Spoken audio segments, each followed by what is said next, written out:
So you'll walk into the wave lab, you'll walk in the lobby and you'll see the big wave flume. You walk behind that and there's this big gray box. From the outside, it kind of just seems like a wall, a couple walls.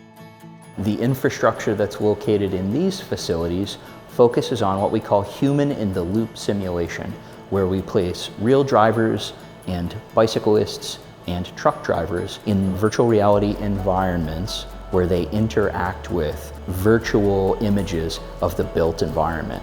And we study how crashes in the built environment occur. In road, when we place the sensor, the data we only get is the speed and the type of car that person is driving.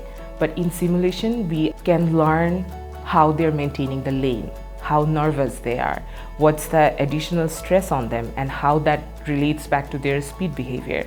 So this type of things are missing on roads. So simulation plays a really key role in understanding the driver itself, which is the important factor in this given scenario.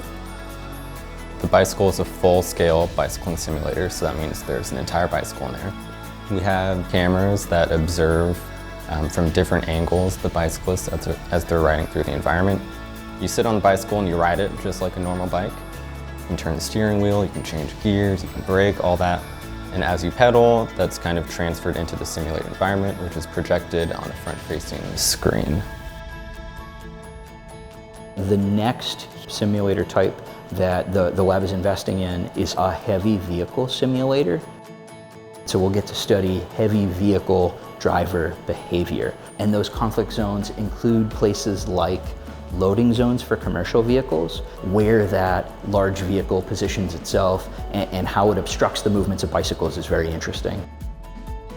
One of the cool things we can do in the driving simulator lab is test autonomous and connected vehicles.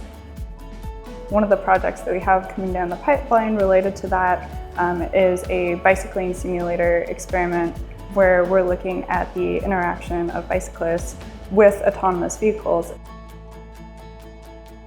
Transportation crashes result in enormous loss of life and property, so our ability to reduce those negative consequences has a real impact on the world around us. The goal of the driving and bicycling simulator lab is to improve transportation safety for all road users. You can make a really big difference and profoundly impact the way that people go about their lives, but people aren't necessarily aware of it. It is about saving life. It is about making life better. So yes, it has immense impact. We tackle those complex, multidisciplinary problems as a team. The challenges that we're facing are simply too difficult for any one faculty member or student to pursue on their own. The whole lab is a really cool group of people.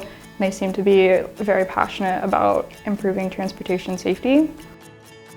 We need more ideas from more domains, and the group of students that we've assembled is really making strides towards answering some very challenging problems. It feels like you're part of something bigger, like in 10 years, who knows what this lab's gonna be able to do and how it'll grow from the work that we've been doing.